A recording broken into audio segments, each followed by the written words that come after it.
So it is my great pleasure to get to this portion of our agenda. It's always nice to have the morning kickoff and tell you what we've done, but at the end of our lunch hour, we always celebrate some folks. And so I want to tell you a little bit about the Ed Sullivan Affordable Housing Advocate Award. Ed Sullivan is one of the co-founders of Housing Land Advocates.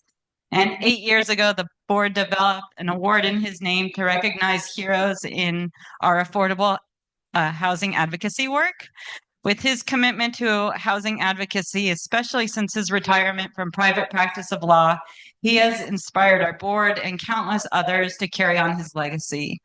I don't want to gloss over the fact that the award is named for Ed because it is such an honor to have him work so hard, especially to advocate for land use policies that support the development of affordable housing and to help us wield the legal sword when necessary. This year, we are awarding 3 people with our Ed Sullivan Affordable Housing Advocate Award because they have packed a 1, 2, 3 punch for the promotion of accessible housing across our state. Alan Hines is the Housing Access Director at Community Vision. He and his team support people with disabilities to find housing in the community. He is a lifelong wheelchair user with deep connections to the community, having worked in disability services and disability advocacy for more than a decade. Alan's work is focused on housing for people with disabilities since 2018. Ben Gurewitz joined the Disability Rights Oregon team in September 2023. Previously, he worked in policy and politics in California, where he served on a number of campaigns for local elected officials and ballot measures, and he served as a legislative aide at the San Francisco Board of Supervisors. Ben has also advocated for significant increases in disability funding from the California legislature. And Matt Sears is currently the Public Policy Director at the Oregon Council on Developmental Disabilities. Matt's work focuses on helping Oregonians with intellectual and developmental disabilities, their families and communities to ensure that all of these folks have the supportive services to live, work, plan, and learn together. His passion for disability rights is rooted in a longstanding commitment to social justice and public service. That commitment is reflected in previous work as a court-appointed criminal defense attorney, judicial clerk, and disability advocate. In his work as a disability advocate at Disability Rights Oregon, Matt demonstrated justice for Oregonians having difficulty getting or keeping a job because of disability-related legal barriers. He also assisted individuals diagnosed with severe mental illness and asserting rights related to self-determination and decisions over their psychiatric treatment. Finally, he has considerable expertise in fair housing and has fought to eliminate illegal housing discrimination so all people have housing choices free from discriminatory practices. Together, their housing work continues to advance system and policy changes that increase housing choice for people with disabilities.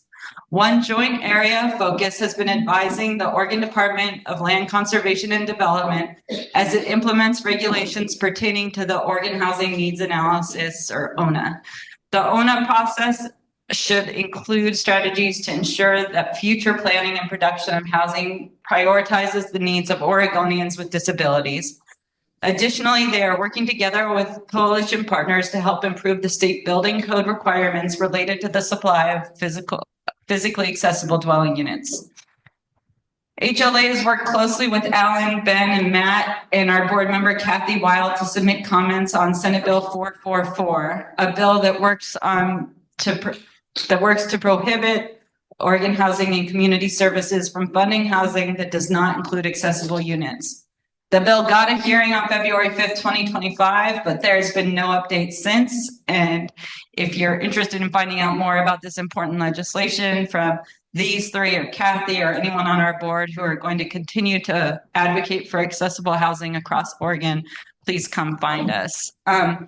So on behalf of the Board of Housing Land Advocates, and in keeping with our tradition, we present Alan, Ben, and Matt with these birdhouses, one sampled here, as a symbol of multifamily housing, and this year in the single level format as a symbol of accessible housing. So please do come up here and be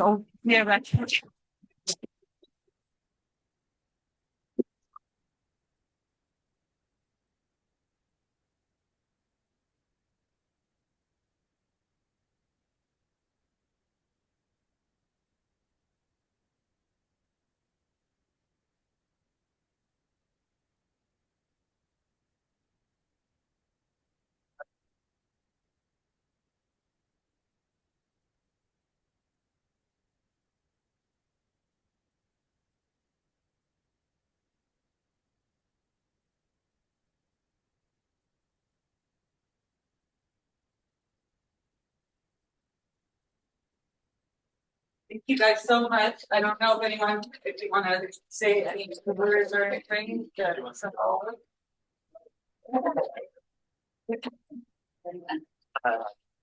Alan.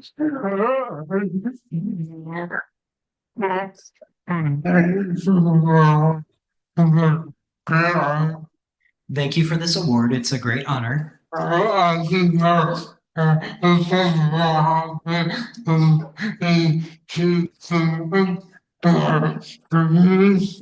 you know, accessible housing is a huge demand in our communities.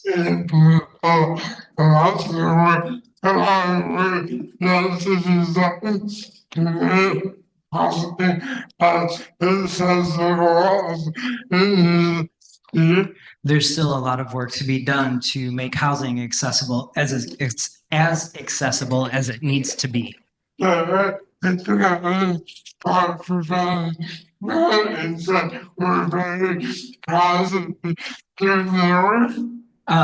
know I can say with Ben and Matt that we're all very proud to be doing this work.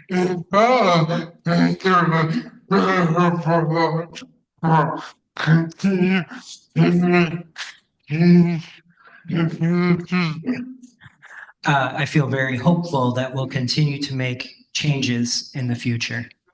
Thank you. Did you guys want to?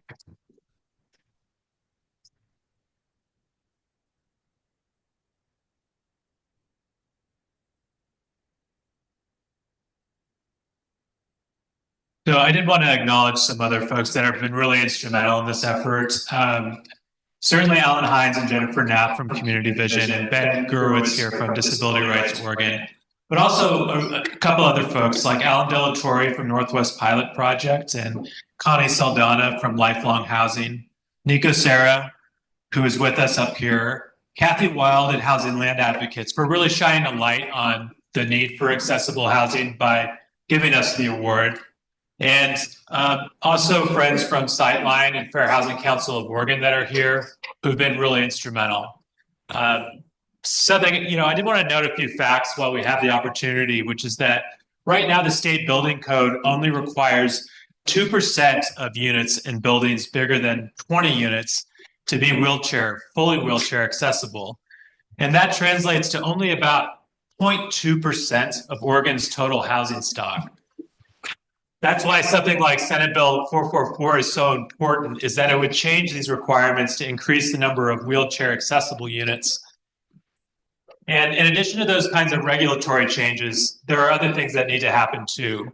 For example, certification programs like Lifelong Housing or pre-approved building plans. And you heard from DLCD this morning about some of the land use changes, adoption-ready actions for land use planning that incentivize accessible housing.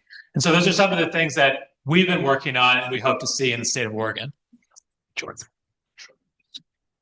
And just to echo, it's been a complete honor to work with this group of folks who are really spearheading some incredible work. And just wanted to echo the importance of the work that needs to be done, specifically through Senate Bill 444, and a call to action to join us in supporting that important policy by contacting your state legislators, submitting testimony. I think we're on the brink of really changing how we do affordable housing here in the state, and just great to be doing this with so many great advocates and encouraging y'all to join us because it really is a movement. So thank you.